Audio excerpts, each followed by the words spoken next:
We've been hearing that a new fence was going to be built in East San Diego County, also that the Army was there stringing razor wire. So I drove out to Campo to see, about 40 miles east of San Diego.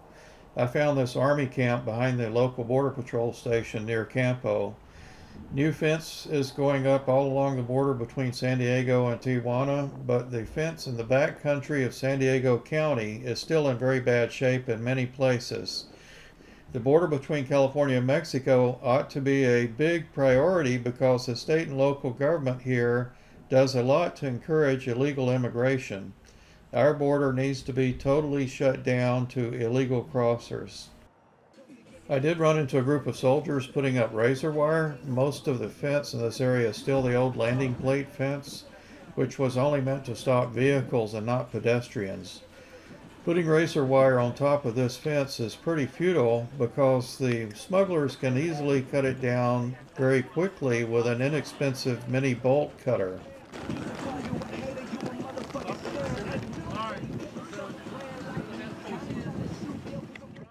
The next day I came back to the same spot to show you how the fence stops at the edge of this huge canyon, hundreds of yards across.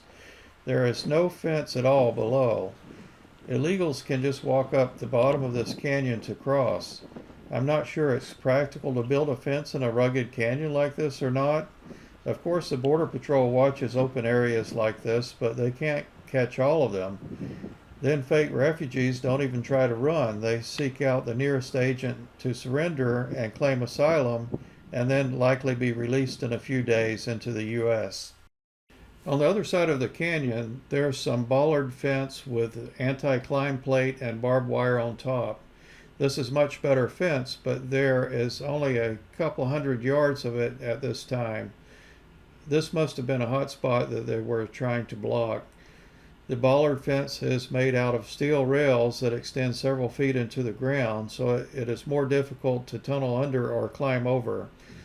No fence is going to be perfect, but if it makes it much more difficult for illegals to cross, then it becomes much easier for the Border Patrol to catch the lower number that are able to cross. I just want to show a few of the many flaws in the existing fence.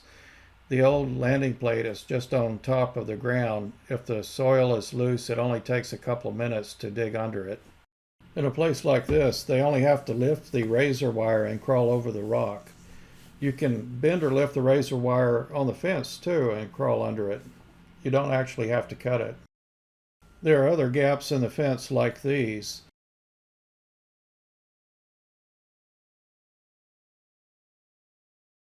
The Tijuana-Mexicali highway is only about a mile away, and dirt roads go directly to the fence.